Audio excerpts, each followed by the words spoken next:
The rings on Queen Bertrade's fingers sparkled with all the colors of the rainbow as she nervously fidgeted with them. Despite her considerable influence in the realm, the wife of Philip I understood that her plans could lead to serious consequences. Even an experienced politician wouldn't be able to foresee them. The queen was determined to drive away her stepson's bride, Princess Ludovica, a girl from one of the most powerful families in France. The princess herself would be powerless to resist, but her family would not be. At the beginning of the 12th century, there was no more influential family in Ile-de-France than the Rochefort Montlerys. However, King Philip I need not worry on that front. The head of the family, Guy II, was regarded as a loyal and trustworthy vassal, having earned glory in the Crusades, and now served the king as seneschal. By that time, this position had little in common with its original meaning of steward. Seneschals were important advisors to the king, which meant that Guy de Rochefort-Montlery was very close to the French throne. Yet, like any noble family that had gained favor with the king, the Rocheforts had their sworn enemies. The Garlands, a wealthy lineage, aspired to surpass their rivals in power. Thus, two unofficial factions emerged at the French court, the Rocheforts and the Garlands. Meanwhile, it was time for the young heir, Ludovic, to marry. He was far from the rivalry between the two families, as he had enough on his plate. He suspected, with good reason, that his stepmother, Queen Bertrade, was planning to place her own son on the throne instead of him. The heir had narrowly escaped death once before due to poisoning, and now he feared further decisive actions from the queen. Ludovic could not turn to his father for help. King Philip would unconditionally believe Bertrade over him. Moreover, the king was growing fatter and weaker day by day, showing less interest in the affairs of the kingdom than he once did. The prince had to navigate these treacherous waters on his own.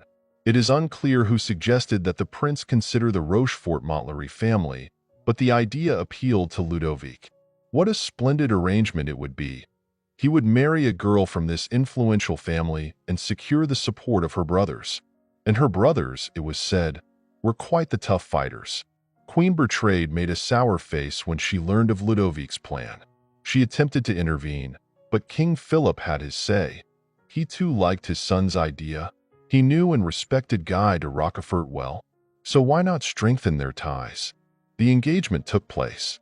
Lucienne de Rochefort, at just 16 years old, transformed from the daughter of a seneschal into a princess. She was a shy and modest girl, fully aware of the significance of her marriage, and thus all her efforts were immediately directed toward winning the affection of Prince Ludovic. The newlyweds seemed happy. Guy de Rochefort, having allied himself with the king, grew even more powerful. The Garlands were tearing their hair out in fury, and after careful consideration, they turned to Queen Bertrade. Who better than the prince's stepmother to assist a family that despised Ludovic's new relatives? At first, Bertrade was hesitant to meet with the Garlands. She feared falling into a trap. However, when their meeting finally took place, both sides reached an understanding. The queen didn't yet know how she could undermine Prince Ludovic, but she sensed that with the help of new allies, she would find a way. Princess Lucienne was completely oblivious to the brewing storm. She led a quiet life, dedicating herself to helping monasteries and the poor Parisians, praying daily for the blessing of a son for the prince. However, a year passed, then another, and still, the young couple had no children. Ludovic was troubled. His wife didn't repulse him. She was a gentle and lovely girl, but he needed an heir. The Garlands rubbed their hands together in delight. Through gossip about Princess Lucienne's infertility, they managed to plant seeds of doubt in Prince Ludovic's mind. The Rocheforts grew visibly anxious, sending one physician after another to examine their daughter. But the most significant contribution came from Queen Bertrade. She wrote to Rome. Her letter to Pope Paschal II requested the annulment of the marriage between Prince Ludovic and Lucienne on the grounds that there had been no marital relations. Allegedly, the princess preferred a white marriage, which was incompatible with her status and her duty to produce heirs. News of the divorce reached France. Princess Lucienne, overwhelmed with shame, didn't know where to look. How could this happen?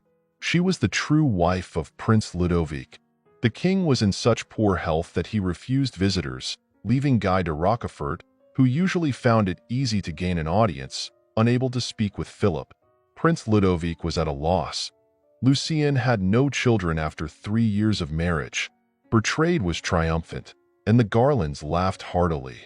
Their plan had worked. The Rochefort Montlery family left Paris the same day. Lucien, in a dazed state, was taken back to her ancestral castle. Her 2 brothers swore to take revenge and raised a rebellion against the king. Their father went to the English king to pledge his loyalty, no longer wishing to be a vassal of either Philip or Ludovic. Guy de Rochefort participated in the English campaign against the new king of France. 1 year later, Ludovic ascended the throne. The elderly count was killed in battle, and his sons fought for another 8 years against the man who had insulted their family. In retaliation, Ludovic VI seized a significant portion of the Rochefort Montlery lands. As for Lucienne, her reputation was soon restored. She happily married Gichard de Bosch and bore him 8 children.